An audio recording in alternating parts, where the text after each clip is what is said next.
America నుండి ఇండియాకి డబ్బులు పంపాలంటే ఇప్పటికీ ఆ పాత పద్ధతులేనా? అందుకే వచ్చేసింది మైపర్సు. Download now. అమెరికాలో గ్రీన్ కార్డు కోసం నకిలీ పెళ్లిళ్ళని ఒక బిజినెస్గా మార్చిన భారీ నెట్వర్క్ బట్టబయలైంది.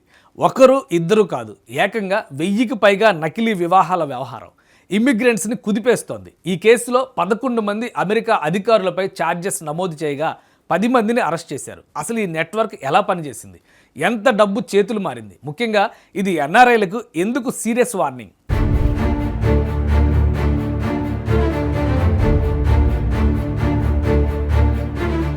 న్యూయార్క్ కేంద్రంగా పనిచేసిన ఒక నెట్వర్క్ దశాబ్ద కాలంలో ఏకంగా 1000కి పైగా నకిలీ వివాహాల్ని ఏర్పాటు చేసినట్లు అభియోగ పత్రంలో ఆరోపణలు ఉన్నట్లు అమెరికా డిపార్ట్మెంట్ ఆఫ్ జస్టిస్ తాజాగా బయటపెట్టింది. ఈ పెళ్లిళ్ళు ప్రధానంగా విదేశీయులు యుఎస్ ఇమ్మిగ్రేషన్ స్టేటస్, ముఖ్యంగా గ్రీన్ కార్డు పొందేందుకు ఉపయోగించుకున్నట్లు అధికారులు చెబుతున్నారు. ఈ నెట్వర్క్లో యుఎస్ సిటిజన్స్ని రిక్రూట్ చేసే వ్యక్తులు, విదేశీ పౌరులను తీసుకొచ్చే ఫెసిలిటేటర్స్, ఇమ్మిగ్రేషన్ పేపర్ వర్క్ సిద్ధం చేసేవారు, మరికొందరు ఇతర మధ్యవర్తులు, ఇలా ఒక పూర్తి వ్యవస్థలా పనిచేసినట్లు డిపార్ట్మెంట్ ఆఫ్ జస్టిస్ చెబుతోంది.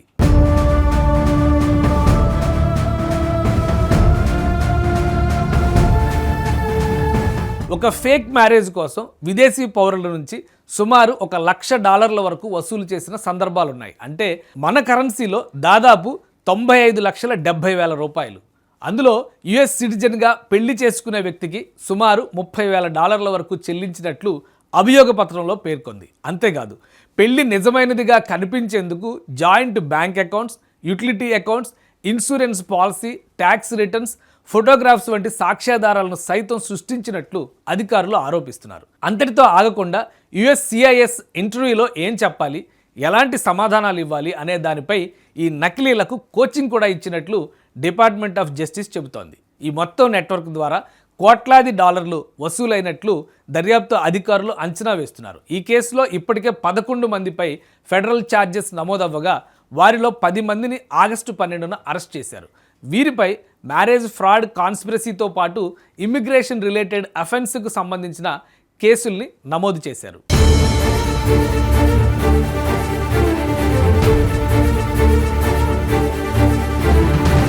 యుఎస్ ఫెడరల్ లా ప్రకారం ఇమ్మిగ్రేషన్ లా తప్పించుకోవడానికి ఉద్దేశపూర్వకంగా మ్యారేజ్లోకి ప్రవేశించడం మ్యారేజ్ ఫ్రాడ్గా పరిగణిస్తారు. ఈ నేరానికి గరిష్టంగా 5 సంవత్సరాల జైలు శిక్ష, $2,50,000 అంటే మన కరెన్సీలో $2,39,00,000 వరకు ఫైన్ లేదా రెండూ విధించే అవకాశం ఉంది. అంతేకాదు, ఈ మ్యారేజ్ ఫ్రాడ్ రుజువైనా లేక యుఎస్సిఐఎస్ గుర్తించిన ఆ వివాహం ఆధారంగా ఫ్యూచర్ ఇమ్మిగ్రెంట్ పిటిషన్పై కూడా తీవ్రమైన ప్రభావం పడవచ్చు.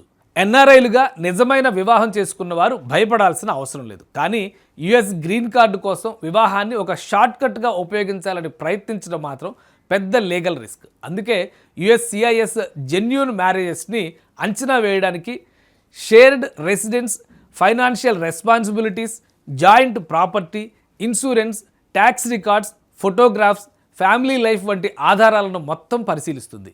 ఈ కేసు చెప్పే క్లియర్ మెసేజ్: గ్రీన్ కార్డు కోసం ఫేక్ మ్యారేజ్ చేసుకోవడం ఫెడరల్ క్రైమ్.